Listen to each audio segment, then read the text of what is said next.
and support friends and family members in need.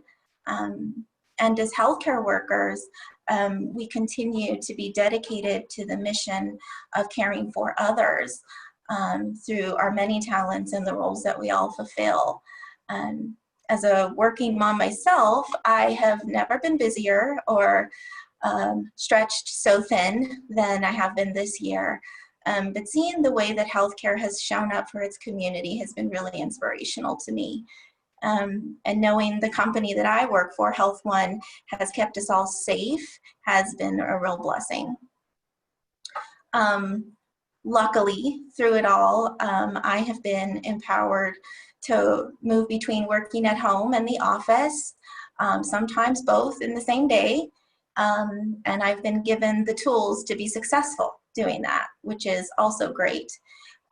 It's allowed me to find a balance that works for me and my family, and it's impossible to do something like that unless your employer buys into that model and supports you in it. So I'm very grateful.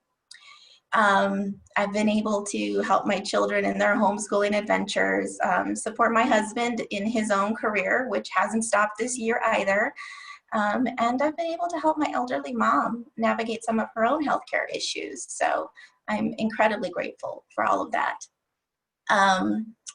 Finally, I have been given great support from my colleagues at HealthONE, most of whom are women, and all of whom are the most resilient people that I know. So I'll finish there. Thank you so much for your time, and thank you all so much for being a part of this event today. Yay. Yay, thank you so much. You can hear the applause. So thank you so much, Betty, and thank you to HealthONE for being a huge support of the Women's Chamber all year, and as well as during COVID. Another wonderful organization that made this event possible is DaVita.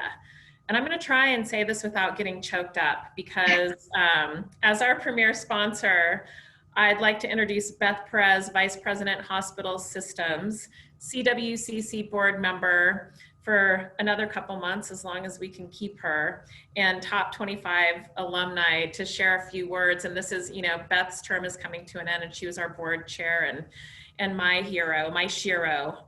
So I will turn it over to Beth Perez. Oh, thank you. Can everybody hear me okay? The common line that everyone says all the time.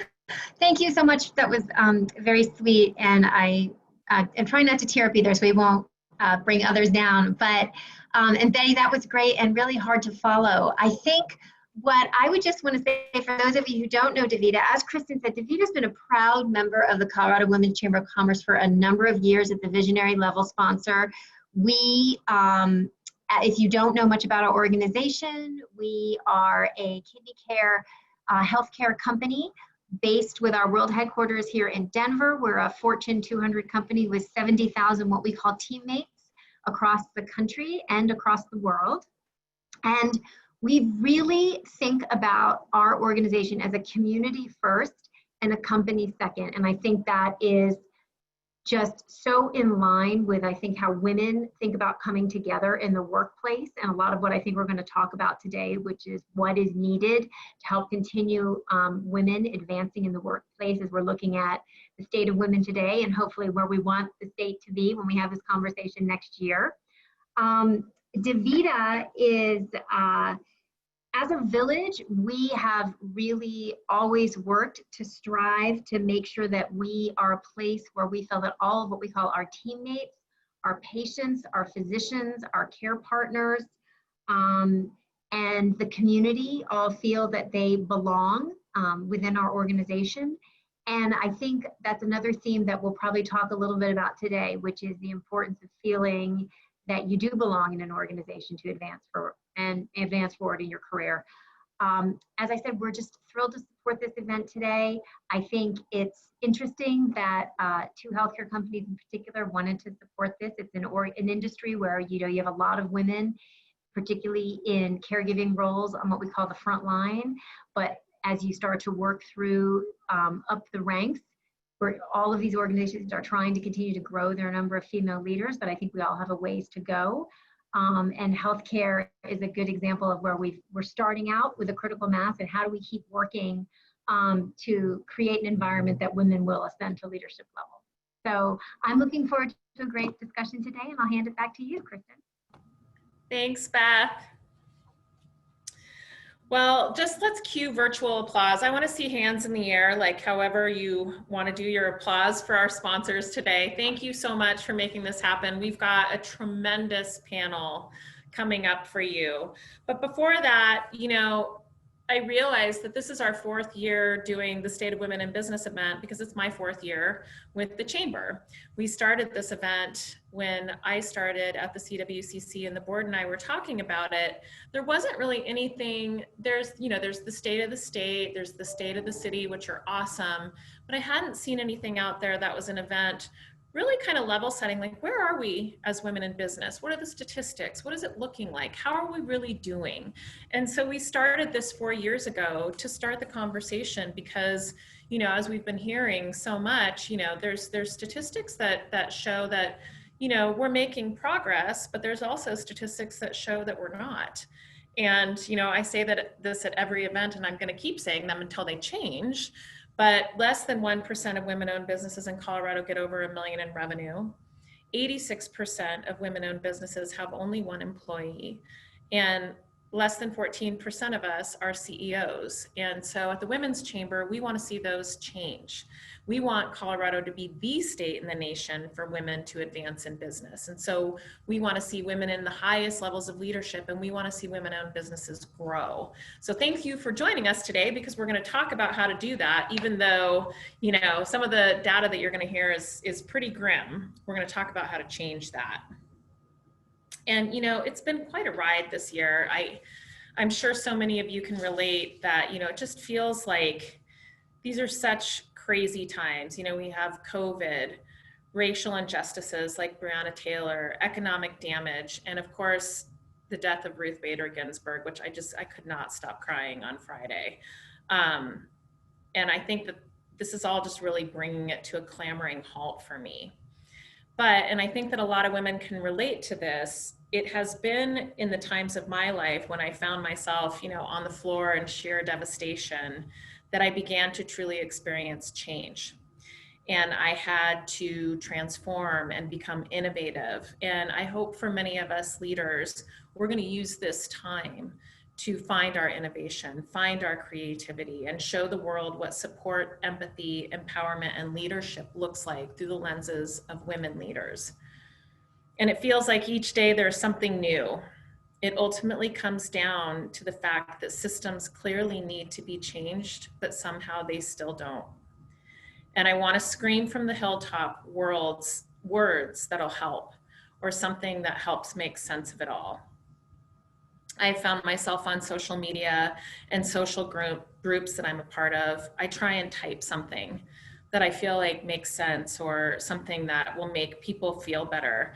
And then I end up deleting it because it somehow always falls short. The only thing I'm able to muster up that seems to make any sense to me is that I'm sorry, which honestly, it's not good enough anymore. It's not good enough to just say I'm sorry. And then I wound up not being able to find the words. And for me, I feel like when you're in this devastating spot, there has to be action, right? Like, it's not enough to just say things. We have to do something about it. So in full transparency, when we were planning this event at the CWCC, a very trusted and admired friend of mine asked me about our panel and whether or not we were going to have diversity on it. And this is something that we always think about at the CWCC and we work on. But all too often I find that businesses think that if they have one individual of color on their panel, that's good enough. And that's sufficient. And it occurred to me, at the CWCC, we ask male leaders all the time, you know, do you have enough women? Do you have women on your boards? Do you have women in leadership? And we'll hear back, well, I have one, you know, so I'm trying, you know, I mean, I'm doing everything I can. And many often think that that's enough. And I'm here to report that we're not trying hard enough. We're just not. We need to try harder, and I have to try harder. We need to open doors and advocate for women of color on boards, into leadership roles, in government leadership, like our amazing Leslie Herrod, who's joining us today. And it's not just because it's the right thing to do. It's because, and I absolutely know and believe this, when diversity is present and there's diverse thinking and perspectives in the room, we learn more. We are more successful. And as women, we know how to do this. We know how to lift one another up. The world needs us right now. Whenever I'm around my colleagues of color, I learn so much and I feel surrounded by love.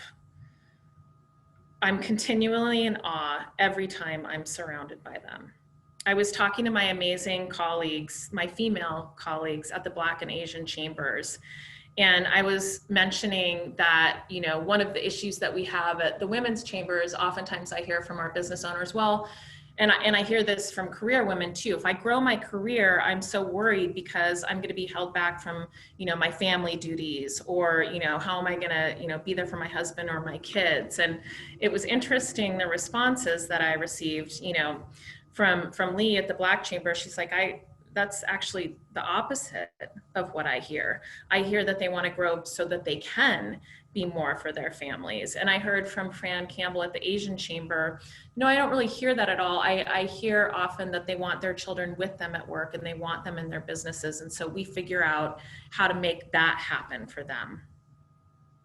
And I thought, holy shit, like if we can embrace all these ways of thinking as women, we're going to learn to create the best systems in the world. We're going to rule the world as women if we can value these perspectives and learn from one another and create a place where they all matter. So with that, today, we're going to hear some pretty concerning data, but that's not really why we're here. It's about creating an inclusive community of women and Renaissance men, as my dear friend Michelle Lucero coined the phrase the other day. A community that cares about diving into the issues and creating real change. It's about being lifted up and lifting another woman up when you get there. Let us talk about how we can create action and take real change. Let's change systems that have absolutely no purpose any longer, even if it's taking a global pandemic to show us that. So thank you for joining our community today and always. Let's do this. So I now want to hand it over to our panel of experts and industry leaders to talk about how COVID is impacting women in business and what a path to recovery can look like. And first, I'd like to introduce our incredible moderator. Just like every time I look at her, every single time I see a picture of her, I'm like Leslie Herrod for president. So I'd like to introduce our moderator today, Leslie Herrod. Representative Leslie Herrod was elected in 2016 as the first LGBTQ African American in the Colorado General Assembly. Since then, she has passed 68 bills addressing criminal justice reform, mental health, addiction, youth homelessness, and civil rights protections. Some of her signature work includes ending cash bail for minor offenses, defelonizing drug possession, giving every Colorado newborn a $100 college Kickstarter account, providing free menstrual hygiene products to inmates in Colorado's prisons and jails, passing a comprehensive police accountability bill following the highly public murder of George Floyd and the nationwide movement that followed. In addition to winning re-election in 2018, Herrod championed a ballot initiative, Caring for Denver, that raises $35 million annually for mental health and substance abuse treatment and services for children and adults. Herrod is the chair of the House Finance Committee, vice chair of the House Judiciary Committee, chair of the Committee on Legal Services, and the chair of the Colorado Black Democratic Legislative Caucus.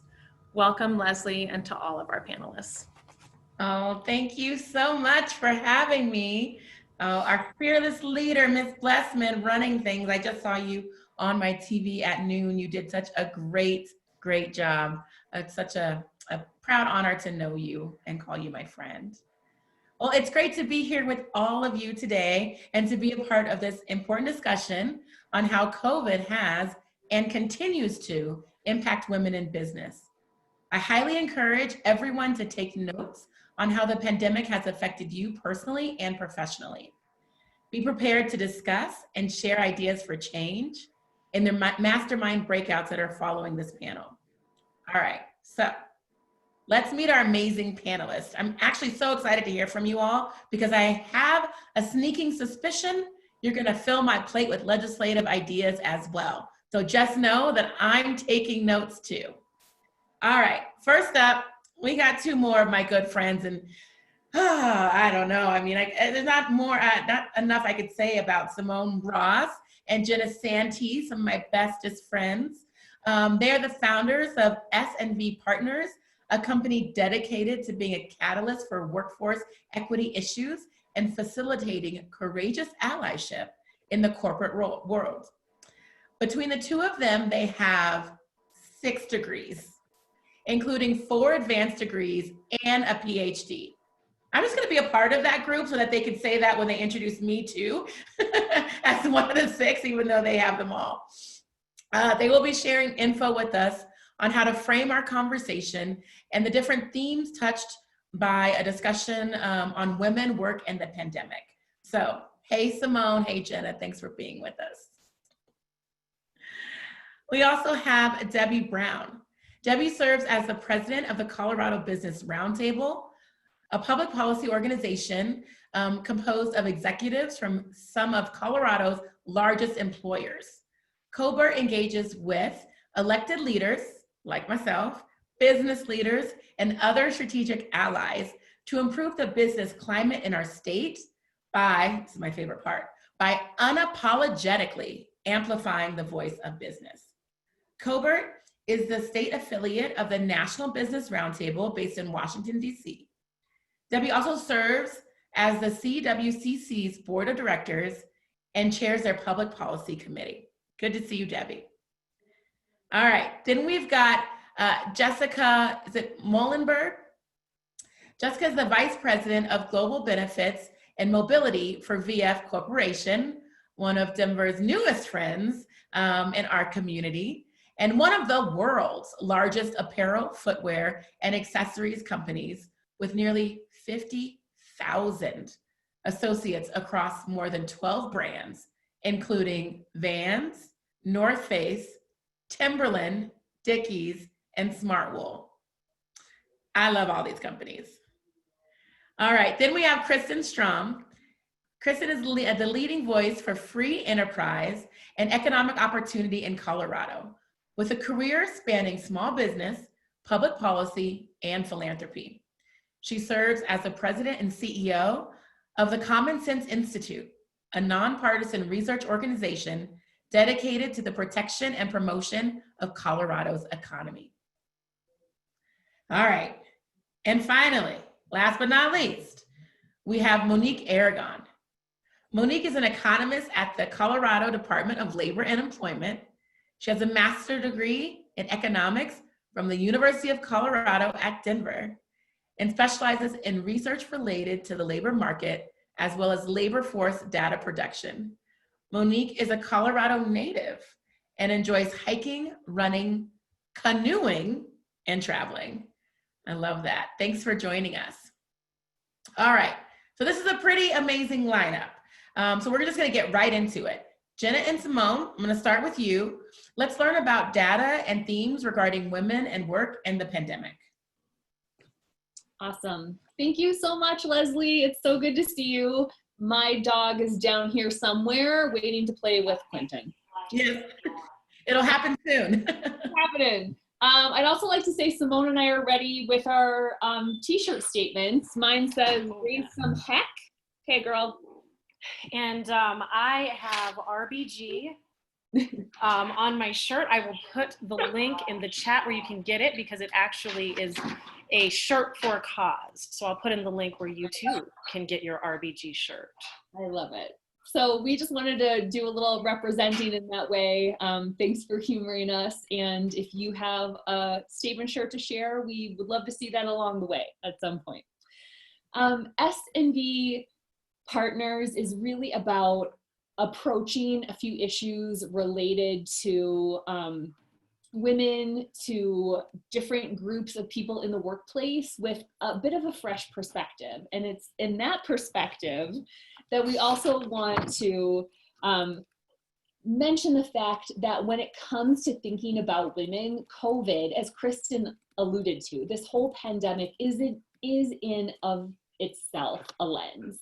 And it's a lens for allowing us to see a bit of the inequity that women face at all times. And the lens that we would like to then share with you is one wherein we are really thinking about how we can understand this kind of national perspective and how we are sure to bring in the concept of intersectionality as we understand how women are affected by the pandemic as well. And so I love that we're using the word intentionally, intersectionality, because that's really where we want to all go within our businesses.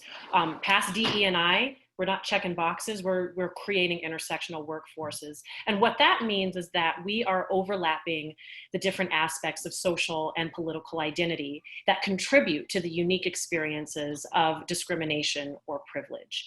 And so this overlap is greater than the sum of the two, or more areas of oppression. And this truly is where we need to go in business. Absolutely. It's also what we need to apply when we think about all the ways that women are affected by the pandemic. So these are a lot of different things, and it kind of spans the array of things Simone and I often consider when we are thinking about how women show up in workplaces or in communities. And to us, this also represents the wide range of things we can consider when it comes to women in the pandemic.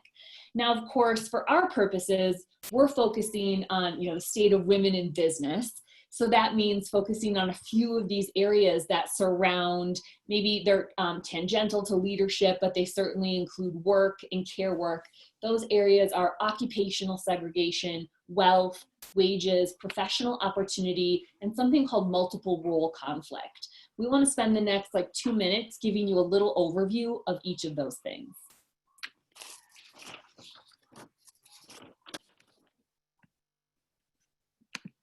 So let's dig a little bit more into the occupational segregation of women. Women in sectors like service and retail are particularly impacted by job losses and reduced work hours because of the pandemic.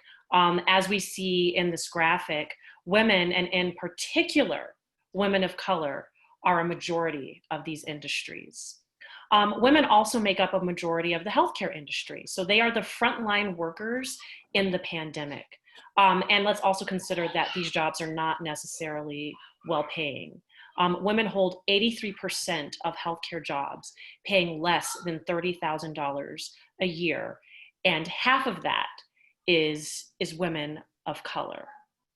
I would also be remiss if I didn't notate that over 50% of women of color are considering exiting their corporate jobs. And that has a trickle-down effect that we can be discussing for a whole other panel. But I think it's important to understand that statistic and how it plays into the economy as a whole and the state of women in business. Wages and wealth. So we know about the wage gap. But what we may not know is the wealth gap. So the wealth gap reflects assets and net worth. And when it comes to the wealth gap, women have 0.32 to a man's dollar, 32 cents on the dollar. Can we just take a half second of a moment of silence for that insanity? Women have more debt at a higher rate of interest. And when we think again about women of color, interest rates for women of color are punitive. Therefore, women have gone into this pandemic and economic crisis with a much smaller financial cushion, very little savings, and we're going to come out of the pandemic worse than men. And again, I would be remiss if I didn't just kind of hammer this in when we're talking about women as a whole. The wealth gap is exponentially worse for women of color. Absolutely. Multiple role conflict is another consideration, and this is a consideration that is found at the cross-section of work and care work at home. Multiple role conflict refers to juggling multiple roles and the inevitable conflict that always ensues. Working mothers are a prime example of this. 72% of moms work in jobs outside of the home, and 55% of US moms with children under the age of 18 are employed full-time. And while working moms have always tackled more of the household responsibilities than working dads, there's a lot of data to back that up, those figures have become even more skewed as kids are out of school and at home full-time. Women with heterosexual partners still do 80% of homeschooling and still take on a majority of household tasks. 70% of women say they're fully or mostly responsible for housework during this pandemic, and 66% say so for childcare. So to sum it up, women who have made slow but steady progress in gaining respect in their field, or who have struggled with that difficult dance of balance between work and family, may find their gains have gone up in smoke during this time, which is pretty unsettling. So I'm kind of preaching to the choir with this audience, but sometimes the choir needs a quick shout and a hallelujah. It is mothers, not fathers, who have historically exited the workforce when domestic responsibilities increase. But we also know is it makes it far more difficult for them to return to the workforce. It's women, typically not men, who take pay cuts and buyouts, and they'll go from full-time to part-time to I ain't got no time when they are looking at exiting the workforce. Younger women are starting out in their careers. They will likely face the coronavirus wall. This is a significant impediment to their future professional growth. And then returning to workforce is significantly more complex and harder for women of color who statistically experience higher unemployment rates than their white counterparts. So Simone and I really wanted to give you just these brief data points to help frame the conversation, to help you put on that lens of seeing the pandemic as a way to focus on gender inequities that have long existed, that are only exacerbated currently. But also we want to encourage you to put on that lens of intersectionality so that we can all say, yes, the pandemic has affected us, but what matters is how it's affected the most vulnerable in our communities. And we all feel a call to make sure we're lifting each other up. We're not just saying, it's okay for me. I've been able to work remotely. My company even gave me $1,000 to buy a new screen and a new camera, but we are indeed worried about how this is affecting every one of us and feel a responsibility to make sure the conversation touches on the experiences of all women. So thank you for the time to talk with you about that. And I'll pass it back to my friend Leslie for moving us along. Well, thank you all so much for that presentation. I gotta say, a lot of these numbers I know, right? We know that women make more than men in the workplace. We know that women of color make even less. But what we're thinking about now is how the pandemic is exacerbating that. And what we're not considering as legislators, and I think as a society, is all of the other burdens that are being placed on top of women, right? That we're not dealing with at all because we're just trying to get to the immediate issue. What I think is really interesting is looking at the sectors where women are and ensuring that as leaders, we are supporting those sectors. So thank you for bringing those tips to the table. It's really, I think, important for us to think about. And I love how you center women in all of your work. One thing that I love that you talk about, Jenna, too, is even just creating a workplace climate that is conducive for women. It's actually quite different. And if you haven't heard Jenna's work on that, you definitely should chat with her about it later as we're rethinking what re-entry into the office even looks like. Because now's the time to definitely have those conversations. So thank you both for being here and for starting us off with that. So there's been a lot of talk that we're entering into a C session due to the pandemic. This is a recession that is disproportionately impacting women. Kristen, can you describe what you're seeing at the state and national level regarding women in the workplace?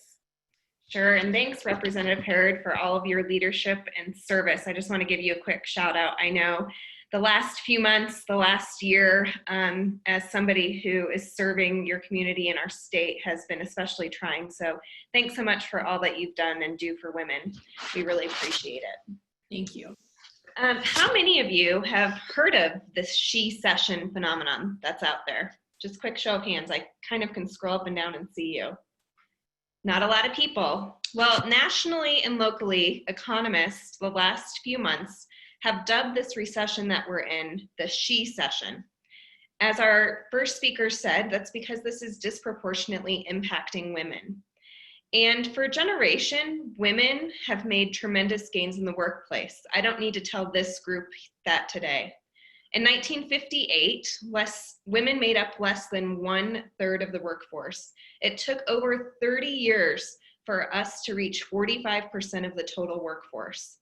One study even found that women's gains in the workforce since the 1980s has equated to $2 trillion to our nation's economy. Think of that number. Our ongoing research at Common Sense Institute paints somewhat of a grim picture. This pandemic, this recession, it threatens all of that progress that women have made over the last generation. So if you want to know exactly what's happening and what all of these numbers mean, I'm sure that you've heard unemployment rates, labor force participation rates. There's two key numbers that we're going to talk about today. The first is unemployment rate, and the second is labor force participation rate. And that's perhaps the most important. What that means, if people are leaving the labor force and the labor force participation rate drops, that means that they're essentially done looking for work. They've given up, they've stopped. And during this recession, at one point, the national labor force participation rate for women was as low as it was in the 1980s. And it reached an all-time low in June. It's a siren call. It's a call to action for all of us, for our leaders, for government, for business leaders, to get creative and get innovative. And I'm happy to dive into a little bit more about who that impacts directly. The latest data that we have is from the end of August, and there was a slide that was just up on the screen. The top line, representative men, there we go, that's great. The bottom line is females. And what you can see is from February to August, there's been a shift in labor force participation rate. Good news in Colorado, the women labor force participation rate is only 1% below where we were in February. We've rebounded tremendously well. The male participation rates dropped a little bit. However, when you look at kind of what is that breakdown in women? You know, there's women with kids, women without kids. What does it look like? And by far, what we're finding is that women with kids are being disproportionately impacted compared to their counterparts. If you look at this chart, the top line is men with kids. They're also being impacted, although not quite as much. The yellow line is men without kids. The red line is women with kids, and the blue line, women without kids. And you can see where that red line has gone. It has decreased 6 percentage points since February, which in essence in Colorado means that roughly 30,200 women with kids have left the labor force and are no longer looking for work. So what does all that mean? What can we do about it? I'm really excited to be part of this panel presentation today so that we can discuss that more.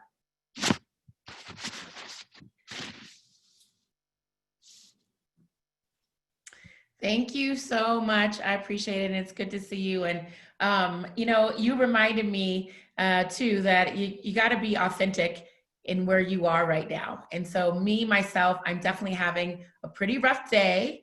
And I want to just acknowledge the fact that, you know, Black women have continued to feel abused by this society, and the, you know, the verdict on the Breonna Taylor case definitely has an impact on Black women across Colorado. So if you know a Black woman, send her some love today, because we are definitely all going through it. So thank you. Thank you for acknowledging that. Appreciate it. So we know that women are specifically being impacted. Well, I guess the question is, how do we know that women are specifically being impacted? And is it a certain age, women with kids, et cetera? Like, what does this C-section look like? And how do we know about it? Yeah, for sure. And as I just kind of went over, the women with kids is definitely a subgroup that's being impacted, not just in Colorado, but nationally. I know that Monique with the state of Colorado has some great data just on unemployment claims and numbers. So I'll turn it over to her to kind of give some more in-depth information related to that. Absolutely. Thank you. Monique, join us. Thank you. Welcome. Hi, everybody. Can you hear me? Yeah. Okay, great. Yeah, so I'll get into some of this data a little bit deeper in a little bit, but looking at the unemployment insurance claims, so these are jobless claims, people that have been laid off. I have a slide. Yeah, so unfortunately, I wasn't able to break this out by gender, but we do know that this C-section is also impacting younger individuals as well. So this chart compares the total proportion of unemployment insurance claims to that age group's proportion of the labor force. So younger individuals have experienced a much larger share of job loss during the pandemic. Over 2/3 of the jobless claims in Colorado have been filed by individuals who are under 45 years old. Thank you, Monique. You know, as the economist for the state, what are other trends that you're seeing, and are there any that are specific to Colorado? And also, is there any other unemployment data that we should know about, and how has it affected all sectors? And P.S., love seeing you as one of our head economists. Love seeing a woman in that seat. Thank you. Thank you. Yeah, so kind of three parts to that question: Colorado-specific trends, industry-specific trends, and some unemployment insurance data. So just looking at Colorado as a whole, we are seeing some positive signs that we're on the road to economic recovery. Since the state hit its historically high unemployment rate in April of 12.2%, it has been slowly getting better and going down. In August, we were at 6.7%, and this is compared to the nation at 8.4%. And we're also recovering faster in terms of the number of people who are receiving unemployment insurance benefits. With regard to women in Colorado, the employment to population ratio, which is the total number of employed women out of the 16 plus non-institutionalized civilian population, was about 58%. And this is a big improvement from April when it dropped all the way down to 48%. However, we're still well below the employment to population ratio that occurred in 2019 of 61%. So there are some positive signs that we're on the right track, but with the number of COVID cases rising in Colorado, I am weary that our economic recovery can get derailed as well. As far as looking at the industries, so in terms of jobs, Colorado lost 342,300 non-farm payroll jobs between February and April. The largest losses were in leisure and hospitality, which includes entertainment, hotels, and restaurants. Over 161,000 jobs were in that industry that were lost, and that's over 50% of the total, or nearly 50% of the total, excuse me. So other industries shed a large number of jobs this year were mostly affected either by the necessary shutdown orders, the inability to work from home, or a reduction in consumer demand. And this includes healthcare, retail, education services, and businesses linked to travel. So from April to August, we added 178,500 of those lost jobs. Out of five out of 6 of those gained were either in accommodation and food services, healthcare, social assistance, or retail and trade. So while a lot of other industries are adding jobs as well, the industries that are improving the most are the ones that were most impacted. So when it comes to unemployment insurance, unemployment data that you may not know about, and sorry, Heather, this is where the slides come in. On our website, colmigateway.com, we share weekly unemployment insurance reports where we break out the number of jobless claims by race, gender, ethnicity, county, a whole bunch of different breakouts that you might be interested in. And so this first chart that kind of looks like a sediment chart, it shows the share of unemployment insurance claims on a weekly basis filed between men and women. So typically men file more unemployment insurance claims on average due to the type of industries that they work in. So industries like construction, manufacturing, oil and gas tend to have a high concentration of male employment, and those industries tend to be a lot more seasonal and a lot more vulnerable to economic downturns.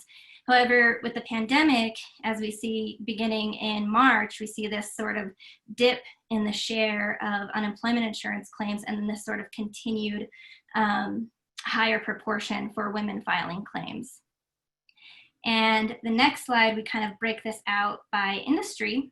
And this shows the share of total claims by industry, followed by the share of claims within that industry for women. So for example, of all the unemployment insurance claims filed, 15% were in restaurants and other eating places. And then of all the jobless claims within restaurants and other eating places, 53% of the claims were filed by women. So of the industries most impacted, which is the top 15 here, women have filed the majority of claims, and in several cases, much larger than their share of the employment in that industry. And of the 15 industries highlighted here, women make up over 2/3 of the employment in the 8 highlighted industries here. And then, yeah, I think I covered all 3 of your questions. Yeah, I mean, you did, and this is fascinating. And by the way, get ready for your presentation to the Finance Committee, because we definitely need you to do that. We need to center women in our work, because this is so fascinating. You know, there's a question in the chat with Catherine Martinez, which I have the same question. So how are women of color experiencing this differently, or do you have specific numbers for women of color? Sure. So, you know, first I looked at what is the pandemic's impact of all people of color in Colorado. And when I looked at the share of jobless claims, their shares match pretty closely with each race's share of the population. And when I looked at the number of claims filed by women and compared to them to their 2019 weekly average unemployment insurance claims, the shares were also very similar. I did see a 3 percentage point increase among Asians, and this is likely due to a higher concentration of employment in the highly impacted industries. For example, in 2019, Asians made up about 3.8% of total employment in all industries. However, they made up about 6% of employment in other services and food services and drinking places. So other services include salons, nail salons, businesses like that. So for all women of color, since the pandemic began, the number of unemployment insurance claims is actually down about 2 percentage points less than the 2019 average. And when I looked at the number of claims filed by Hispanic women, typically in 2019 on a weekly average, they kind of float around 20% of the total claims.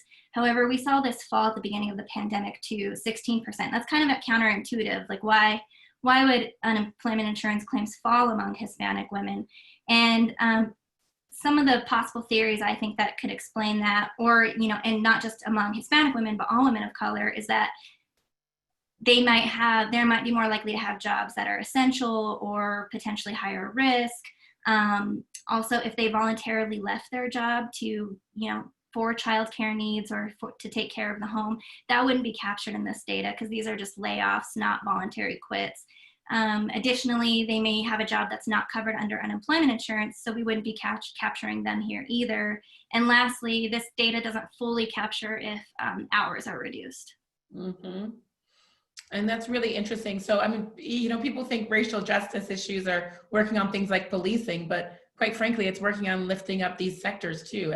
Economic and racial justice are very much intertwined, and we can see that exacerbated by the pandemic and clearly illustrated by these numbers. Thank you.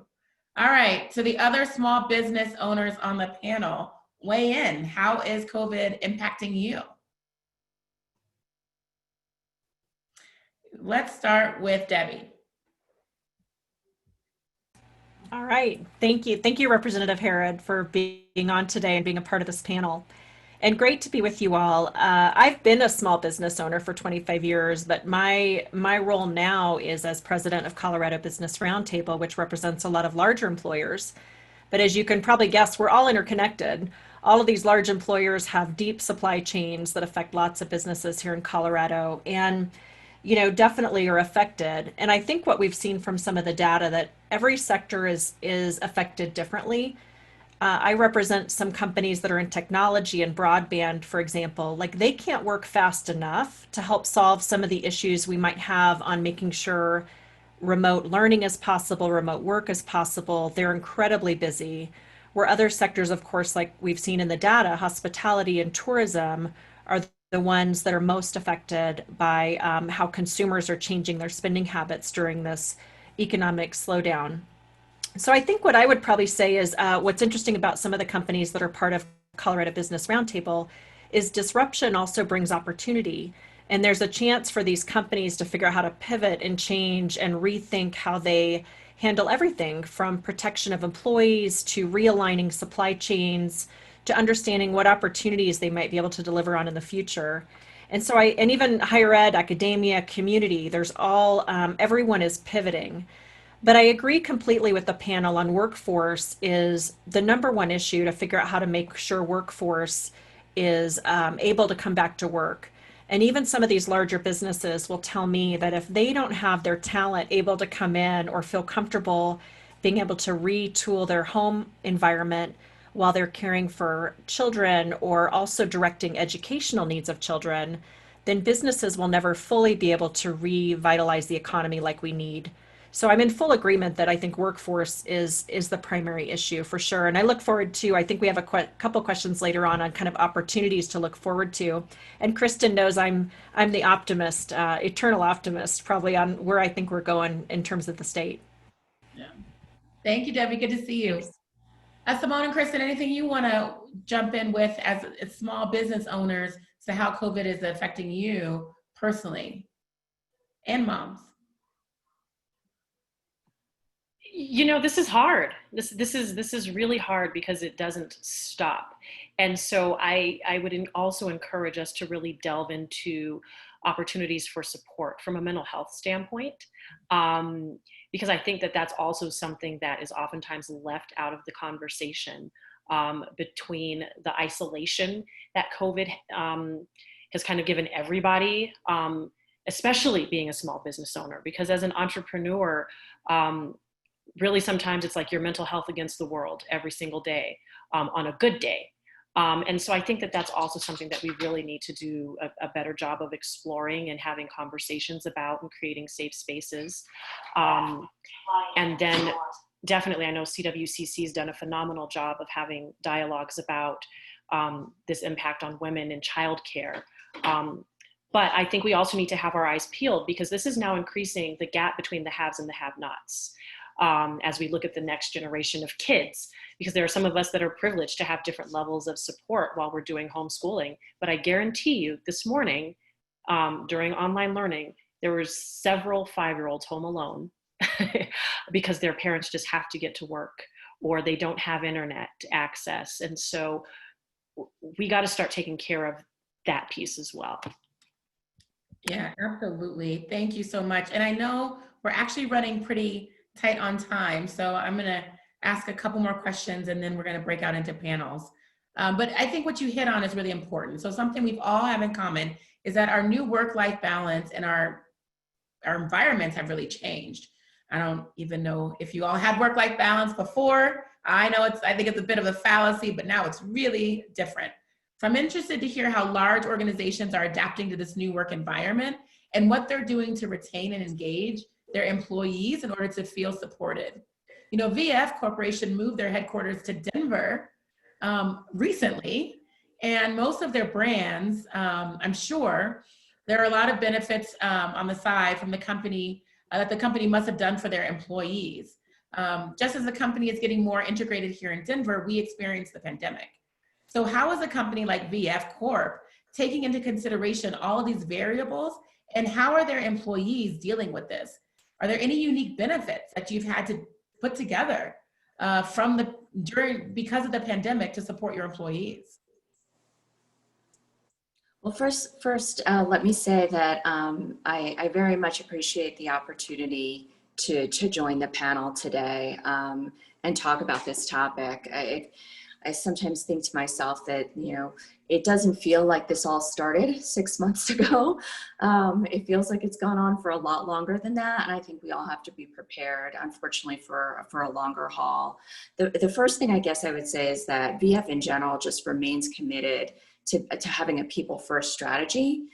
So we have and we will continue to do everything that we can in order to ensure the health and safety of all of our associates. So that means adhering to governmental guidance, including physical distancing, wearing masks and cleaning protocols, and that applies to our distribution centers. So, you know, we have a number of office-based locations throughout the globe, but we have many distribution centers, and then there are also our retail stores that are now mostly open, but for a good portion of the beginning of the crisis, they were closed. And as part of our People First strategy, we paid our retail associates during the duration of the time that the stores were closed. So I'm really proud to work for an organization that really does put people first.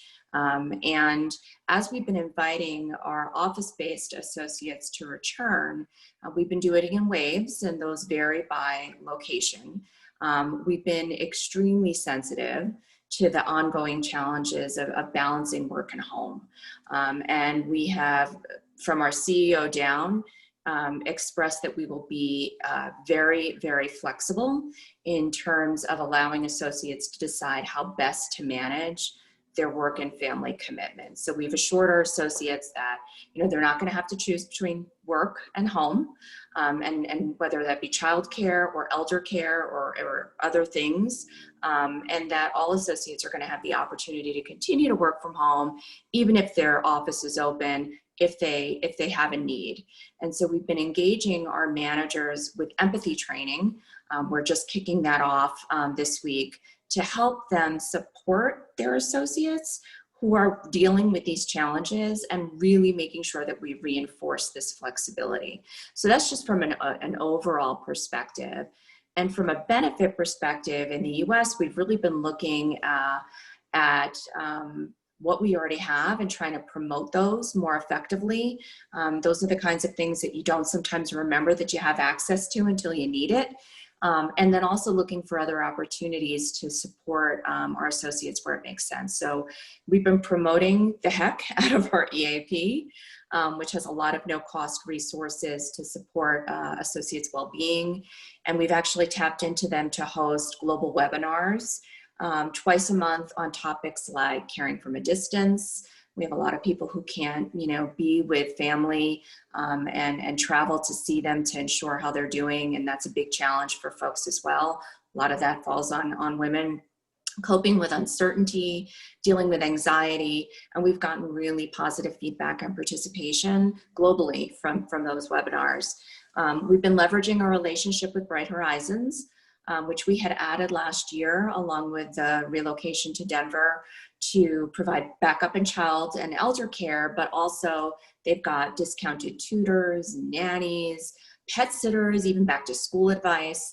And they have an enhanced program that we're taking advantage of where they'll connect you to tutors and others who are ready to teach. So they're badged that way on the site, and they'll also help parents create learning pods and support, small group and in-home learning. The comment about mental health totally resonates with me. I lead our mental health task force within BF. And we've been really highlighting our mental health and resiliency options that we have through our medical carriers and other sources, things like Talkspace and My Strength, and really trying to break down those barriers to folks to go out and seek care when they need it.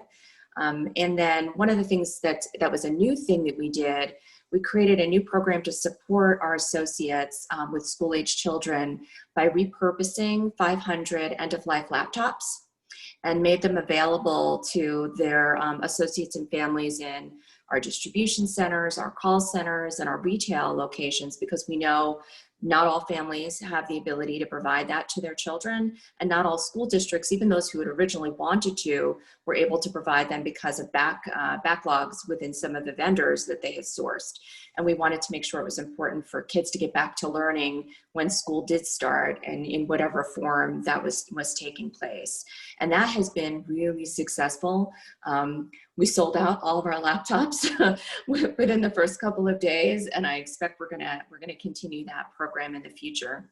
And then finally, we're looking at some new vendors that offer homework help, in addition to tutoring and enrichment classes, because that's another thing that kids are missing out on now, those after school activities, and providing access to support through another vendor to associates who have children with special needs, because that's another area where children may have been getting special services through the school and they're not getting access to that. And so giving parents some support about how they can manage through that process if their children don't get those services either at school or in a hybrid or at-home situation. It's a really challenging problem for employers to address. And I would just say that trying to be as flexible as we can and as helpful as we can where we can is really what we've been trying to focus in on. And we'll continue to look for other opportunities to support not just women, but all of our associates who have those caregiving needs as we move forward. Thank you so much. So we are going to be short on time. So I'm just going to ask you all to wrap up with recovery, looking forward. So you got about 1 minute to talk about what the recovery looks like and what we should be thinking about as women in these positions when it comes to how we're going to recover strong in Colorado, in our businesses, in our homes, and in our hearts. So tackle any of those that you want. You've got 1 minute. Who wants to start? Debbie. Okay, I'm in. All right, give me the signal, but I'm fast. The good news is Colorado was in an incredible economic position before COVID, and we're poised to come out of it strong. I think that's the good news. What it takes, I think, are for more women to lean in to how we use disruption as an opportunity to look at these systems and change it. Or we go all work for VF. That could be the solution as well. They've got some incredible things they're doing from the private sector and leading the way and being a great example. One thing I'd love for you to know is Kristen Strom and I, with Common Sense Institute, we're partnering on a report we're going to be releasing in November called Road to Recovery, which tackles 3 things. 1 is creating a competitiveness agenda for our state. 2 is reimagining tomorrow's workforce, and 3 is about infrastructure. And we're including some great ideas that we have about childcare needs, really understanding how sometimes it's overregulation that affects supply of childcare, which we've seen in our state with closing of private childcare centers. But there's some great ideas that some of our folks have put together from the private sector, from government, from community, on how we can rebuild our state with a 10-year outlook. So send me a note if you want to be in the loop on that. And I think I would just lean in again and say that I think freedom is really where I'm leaning towards, as opposed to more regulation. Freedom means more choices. It means more opportunities, I think, for women. And that's kind of where we're leaning in. How do we create more opportunities here in Colorado so we can all exceed economically? Women of color, women, men, and we've seen some great data on women, but we just want to lean in on that. So thanks everybody for the time. Thanks so much for being here, Debbie. How about, let's go to Jenna. I would actually encourage women to get mad and stay a little mad because I think we really need that energy. And what we have now is a lot of energy that feels very, it's heavy on all of us. and it weighs heavier on some than others for a variety of circumstances. But I really think that if you could just keep those glasses that show us women really bear the brunt of any crisis far more than men, and say, what the heck, and raise some heck when you feel that. I just think women can do a lot if they would allow themselves to really participate in a moment together wherein they're like, this sucks and it's really not fair. And in fact, we're 51% of the professional workforce. So what would happen if 51% of the professional workforce was like, sucks, peace out? That'd be pretty powerful. I'm not saying let's all do that, but I'm saying, could we take that energy in some way and really use it to catalyze ourselves and to protect each other as well? Amen. Thank you. Kristen. Okay, thank you. I will be brief as well. And Debbie touched on a lot of the points that I was going to mention. You know, this topic, as Jenna just mentioned, we're the majority. Let's raise our voices. Now's the time to come to the table to innovate. And I'm really looking forward to these breakout sessions, because I think we can be the solution drivers that really get us this economy back rolling. There's one economist that I've read a lot from, and she said that, especially as it relates to childcare, that is an economic issue and crisis that will be felt for over a decade. And it's been something that's been brewing for a long time, and maybe it will take this pandemic for us to finally solve it and figure it out so that women are able to be in the workforce. But to me, I'm a mom of 4. I have kids ranging from 4 to 18. And the childcare issue is one that I think we as women have to lead on and solve. And I would just add to what Debbie said too, that right now, the time for innovation, not for more regulation. So thanks. Taking notes. All right, Monique. So I don't have much to add. It's you know, try to stay just pretty in the data. Policy stuff is sort of outside of our realm and what we do in the department. I will say, as you know, my own personal view is that I do think that this pandemic does bring a lot of opportunity for a lot of changes that may not have been possible before, that would allow for greater flexibility for women in work. Yeah, I'll leave it at that. I don't have much to add. Thank you. And Jessica? You know, I would say that one of the things that I'm going to take forward from this, and I hope we all do, we've all gotten a chance to see that we're all human in a very different way than we ever have before. My kids are in college now, so I'm not dealing with the same struggles that some of the other members of my team are, but I've made it really clear to them, you know, you got to do what you got to do. You gotta, it's okay to have your kids in the frame. I've got a new puppy on my lap, and everybody knows I've always got the puppy on my lap. And I think it helps for us to have a window into each other's lives and see each other as people and what we're trying to balance. And I intend to try to continue to take that forward with my team, and to try to demonstrate that you may seem like you've got it all figured out, but everybody's feet are pedaling, you know, furiously under the surface, and we're all seeing now under the surface. And I think we need to make sure that we don't go back in the wrong direction. We need to continue to show that humanity, and that we're all struggling in different ways, and it's okay. Thank you. And I did save the best for last. Simone, take us out. What do you got to say? Ooh. Audaciously lean into your influence, meaning that in business, we have a tremendous amount of influence. Our dollars matter. We are stimulating this economy. We are carrying this nation on our back, and sometimes we forget that.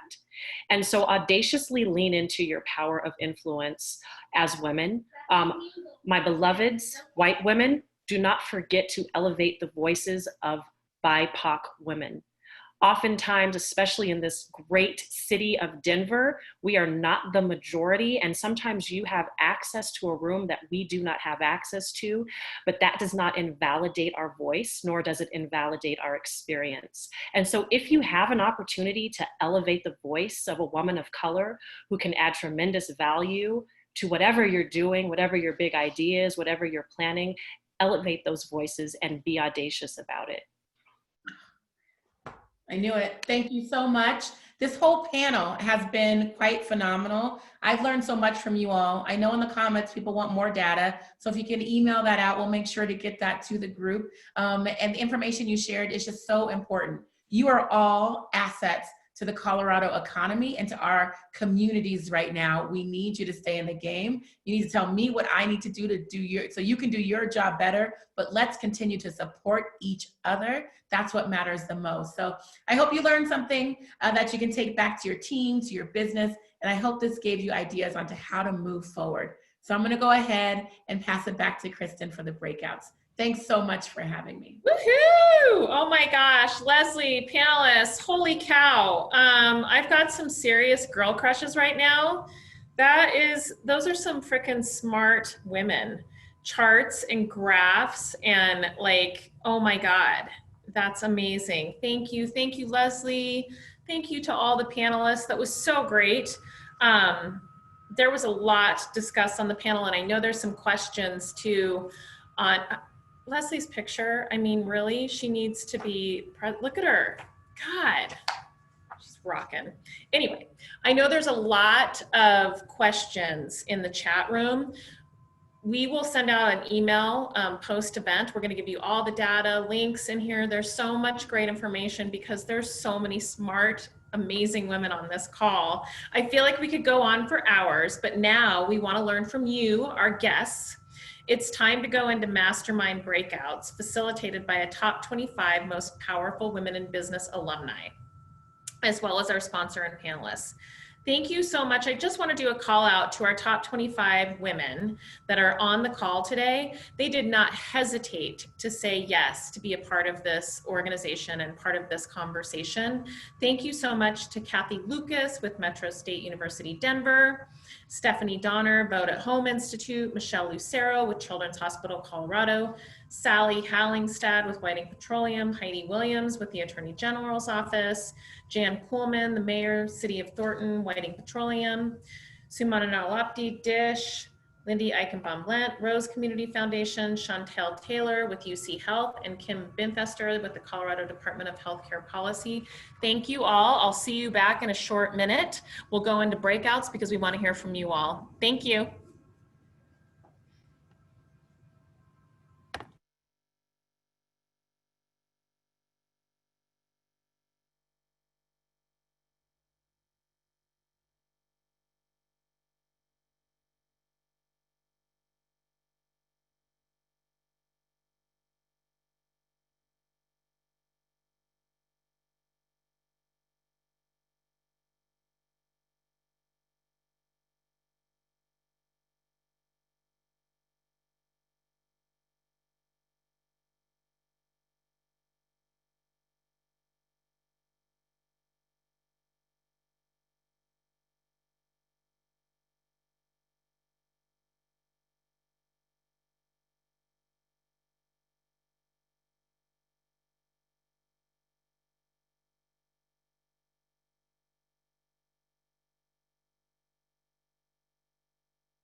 Hi, everyone. Hey, Suzanne. Hello, hello. Oh my gosh. I guess I'm gonna go roar, you know? Go out in the Yes. streets and roar like a woman. And boy, we've got some changes that need to be made ahead of us, but I'm really excited with this amazing group of women that it's gonna be done. And we're gonna be stronger than we ever were before. Suzanne, everyone that. Whenever I'm in a meeting, I'm like, by the way, our events make people feel like they need to roar. Ask Suzanne. Do you not though? Seriously, I feel like it. Like my neighbors, they might not appreciate it as much, but absolutely. Thank you for moderating. Thank you. That's great. Everyone's coming back now. I know we might run a few minutes over. I understand if you have to drop off, and Kristen's going to call in a few people, but I'm going to be saving this chat. So please put in, if we don't get to you, or even if you think we're not going to get to you, whatever, I would love for you to share your discussion points in the chat. So we have those and we'll be sharing with those. Kristen, welcome back. I'll hand it back over to you. Welcome back, everyone. I know, gosh, I feel like this is like, I'm feeling like women needed this connection and this conversation right now, because in my breakout when we were like, blah, blah, blah, blah, like we didn't want it to end. So I'm just gonna call on a couple of you to share some good nuggets that you heard in your room. One of the things that I heard was there was a lot of kind of data shared, and we wanted to hear more solutions, which was the intent of the breakout room. So I'm going to call on, I'm just looking, Michelle Lucero. Did you hear any solutions perhaps or ideas in your room that you want to share with us? You bet. So Sherry and Vivian were awesome. Real quickly, one of the things that we talked about was for the people that were working at home prior to COVID hitting, right, there was that sort of stigma of having your kids interrupt you or the dog barking, so this actually gave some normality to life, right, as you're doing your job. And so as we talk about sort of re-entry back to the post-COVID normality and still having that work from home force, it's bringing an acceptability to life as you're sitting there working, right? So it actually gave people the ability to breathe and have their kids be around them as they're working, right? So it's not having that stigma come back of having your family be with you when you're working from home. So that was one thing. I'll try to go really fast, my dear, because we're like you. We're like, ah. The other is really paying attention to the mental health component, right? I mean, we did talk about that and the need to be there for each other and build in and program in, especially for women, the ability to reach out to, in some way, shape, or form, and seek some quick self-help, and sort of that check-in piece. And the example was given, like Leslie gave, very, a lot of vulnerability and honesty of today it's hard, and being able to work that in as well. Thank you, Michelle. Kim Bimfester, did you hear any solutions, or was there anything that stood out from your conversation? We didn't get to a ton of solutions because we were chatty, and we had a younger person, Kelly, who was talking about some of the things that hadn't been said and how younger people are so unusually affected by this. They call it the COVID wall, and they're really having trouble getting jobs. And if they didn't get jobs, it's really extraordinarily hard, and the difficulty for kids in college, from a money perspective. And we also had Jennifer is a sociologist, so that's just an incredible time to be a sociologist studying all of this. But I will add that one of the solutions we did talk about is how important it is to recognize where you are in your journey and to focus on hiring women. And if you need a bigger resume pool, get that bigger resume pool. Hire women. You've got to focus on that. You've got to hire people of color in your jobs. And if you don't have enough candidates, then you go back out and repost. But that has to be the priority right now. We have to take care of each other and help each other rise. The parts about the lower wages, I'll just share one more thing. So in my role, I'm over Medicaid and the Children's Health Insurance Program. This unemployment is not hitting people equally. So the highest wages are highest wage workers, their employment is down about 5%, medium 10%, but lower wage workers are around down 25%. So the reason why we have to pull women up is they're getting hit the hardest because their wages as a starting point are so much lower. So we really have to make an effort to help each other. And I think that needs to be one of our top priorities. I'll leave it at that. Thank you for sharing that. So important. I'll ask one more to share and then we'll hop off. We need another 2-hour call. We'll do like a post State of Women event. Lindy Eichenbaum-Lent, are you still on? I am. Great. So we had a real diversity of sectors in our group, but everyone has been impacted. Maybe not in the same ways, but everybody's work or the way they work has been impacted. And particularly, there was a lot of stress expressed by the people with kids. And, I think for a long time, working moms was more about our entry-level workforce and our younger. And the reality is you've got executives with young kids. You've got working moms all across the levels, entrepreneurs, sole proprietors.